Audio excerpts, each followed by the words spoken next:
చాలా చోట్ల క్రిస్టియన్స్ని చంపేస్తున్నారు కదండి. సో చంపేసిన వెనకాల ఉన్న వాళ్ళకి ఎందుకు దేవుడు పనిష్ చేయట్లేదు? క్రిస్టియన్స్ని చంపితేనే దేవుడు పనిష్మెంట్ ఇవ్వాలా, లేకపోతే ఎవరిని చంపినా ఇవ్వాలా? క్వశ్చన్ ఏంటి అని అంటే క్రైస్తవుల, బౌద్ధుల, ముస్లిముల, హిందువుల కాదు. ఒక మనిషిని అన్యాయంగా చంపడం, అన్యాయం జరిగిన చోట దేవుడు ఎందుకు ఏం చేయట్లేదు కదా, అంతేనా? హబక్కుకు గ్రంథం అంతా ఇదే. The entire book of Habakkuk is this. ఏంటి నువ్వు చూడవా, అసలు ఉన్నావా? నువ్వు ఉంటే కళ్ళు మూసుకున్నా. పాట కూడా పాడారు ఒక ఆయన పాత రోజుల్లో. ఉన్నావా, అసలు ఉన్నావా, ఉంటే కళ్ళు మూసుకున్నావా. దిస్ ఘంటసాల గారు పాట. భక్త తుకారం చూసారా? అందరు భక్తులకు ఇదే క్వశ్చన్, మీకొకరికే కాదు, ప్రపంచంలో ఉన్న అన్ని రకాల భక్తులకు ఇదే క్వశ్చన్. అయితే భక్తులు ఏం ఎక్స్పెక్ట్ చేస్తారంటే జరగంగానే ఆయన కత్తెత్తుకొని వచ్చేసి వేసేయాలనుకుంటారు. But God doesn't work like that. ఆయన అలా పనిచేయడు. ఆయన ఏమంటాడు అని అంటే, నా ప్లాన్ ఒకటి ఉంది, నేను చేస్తున్నా. అప్పుడు హబక్కుకు కోపం వచ్చి దాన్ని ఏమంటారు, అలిగితాడు. అలిగి పై గోపురం ఎక్కి మఠం వేసుకొని కూర్చుంటాడు. నువ్వు చెప్పు నాకు ఇప్పుడు ఆన్సర్ అని. దానికి ప్రభు ఏం చెప్తున్నాడు అని అంటే, నువ్వు చూస్తుండు, నేను చేస్తున్నా, నేను ఒక నూతన కార్యం చేస్తున్నా, అది వస్తుంది, అది జరుగుతుంది. You just need to see it. భక్తిహీనులు ఇలా అయిపోతే, భక్తిహీనులు అసలు భక్తి లేని వాళ్ళు మాకంటే తక్కువ నీతిపరులు వచ్చి మాకు బుద్ధి చెప్తారా అనేది ఆయన క్వశ్చన్. దానికి దేవుడు ఇచ్చేటటువంటి ఆన్సర్ ఏంటి అని అంటే, నువ్వు చాలా భక్తిపరుడు అని నువ్వు అనుకుంటున్నావు, ఇశ్రాయేలు, యూదా. కానీ తూరు 2-3 సార్లు 4 సార్లు చేసిన తప్పు ఏదైతే ఉందో అది నీలో కూడా జరిగితే నిన్ను కూడా అలాగే పంపిస్తా. దమిష్కు 3 సార్లు 4 సార్లు చేసిన తప్పు ఏదైతే ఉందో అది నీలో ఉంటే నిన్ను కూడా అదే చేస్తా. హోషేయ గ్రంథం అంతా ఇదే.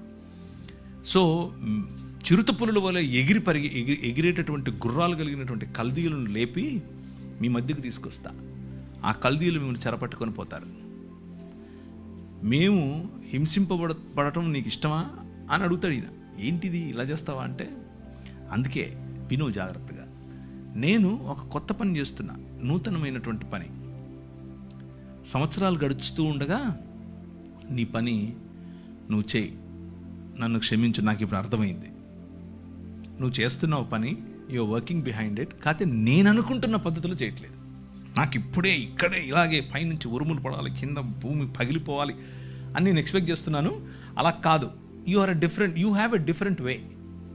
ఆ డిఫరెంట్ వేలో నువ్వు పని చేస్తున్నావు అని గమనించిన తర్వాత హబక్కుకు ఏమంటాడంటే, సాలలో పశువులు లేకపోయినా, అంజూరపు చెట్టు ఫలించకపోయినా యెహోవా యందే నేను ఆనందిస్తాను. నువ్వు ఉన్నావు, నాకు అర్థమైపోయింది, నువ్వు చేస్తున్నావు, నమస్కారం స్వామి, నువ్వే చెయ్యి అని చెప్తున్నాడు.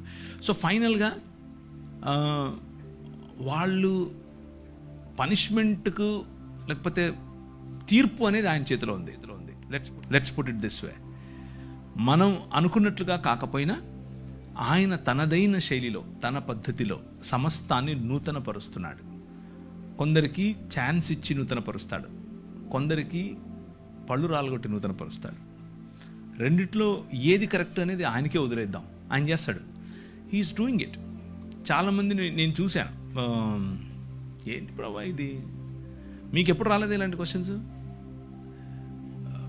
మా పెద్ద పాపకి టెట్రాలజీ ఆఫ్ ఫాలో, హార్ట్లో 4 రకాలైన ఇబ్బందులు ఉంటాయి. నేను ఒకరోజు కారు తోలుకుంటూ బయటకు వచ్చి గట్టిగా రోడ్డు మీద నిలబడుకొని అరుస్తున్నాను, ఎందుకంటే ఆ ఒత్తిడి తట్టుకోలేక. నేను నీ కోసం నువ్వు చెప్పావని చెప్పి నార్త్ ఇండియాకి వచ్చి ఇక్కడ పరిచయం చేస్తుంటే నా బిడ్డకి ఇలా చేస్తావా నువ్వు? నా క్వశ్చన్ సేమ్ హబక్కుక్ క్వశ్చనే. నా బిడ్డకి ఇలా చేస్తావా, ఆమెను ఇలా చేస్తావా? ఇక్కడే టైప్లో అనమాట, కమండలో నుంచి నీళ్ళు తీసేసి టైప్లో. ప్రభు అన్నాడు, ఏం మాట్లాడలేదు ఆయన, ఏం మాట్లాడలా. ఒక 2 ఏళ్ళు నేను అలిగా ఆయన మీద. వాక్యం చెప్తున్నా, తిరుగుతున్నా, మొత్తం ప్రపంచం అంతా వెళ్తున్నా, కానీ ఆయనతో మాటలు లేవు, అలిగా అనమాట. Then one day God spoke to me and said, చూస్తూ ఉండు నువ్వు, ఆ 2 ఏళ్లలో 1 సంవత్సరం తర్వాత ఒక మంచి డాక్టర్ని పరిచయం చేశాడు. ఆ మంచి డాక్టర్ ఆపరేషన్ చేసి కరెక్ట్ చేశాడు. కరెక్షన్ అయిపోయిన తర్వాత ఆమె she's just like any other normal child, no difference. So మనం అనుకుంటున్నట్లుగా కాకపోయినా ఆయన ఈ ప్రపంచంలో నూతనంగా ఏదో చేస్తున్నాడు. దాన్నే మనం నూతన సృష్టి అంటున్నాం, దాన్నే దేవుని రాజ్యం అంటున్నాం. ఆ దేవుని రాజ్యం వచ్చినప్పుడు, నూతన సృష్టి వచ్చినప్పుడు మనకు స్పష్టత చాలా వస్తుంది. కీర్తనల్లో 1/3 కనీసం ఒక 30% కీర్తనలు అన్నీ ఇవే. ఏంది ఇలా అయిపోతుంది, రాత్రిపూట తలగడంతా తడిసిపోతుంది, అయినా నువ్వు చూడవా, నువ్వు వినవా, నువ్వు కలుగు చేసుకోవా అనేవే కీర్తనలు. So the book of Bible is full of emotion from humans. మనుషుల నుంచి ఇమోషన్ ఎక్కువ ఉంటుంది దేవుని వైపు. దేవునితో కొట్లాడటం, దేవునితో అలగటం, దేవునితో స్ట్రగుల్.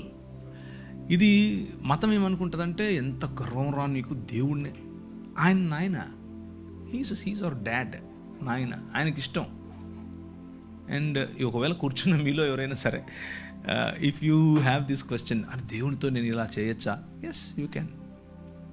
దేవునితో పెనుగులాడచ్చు, దేవునితో కొట్లాడచ్చు, దేవునితో అలగచ్చు, బొంగమూతి పెట్టచ్చు.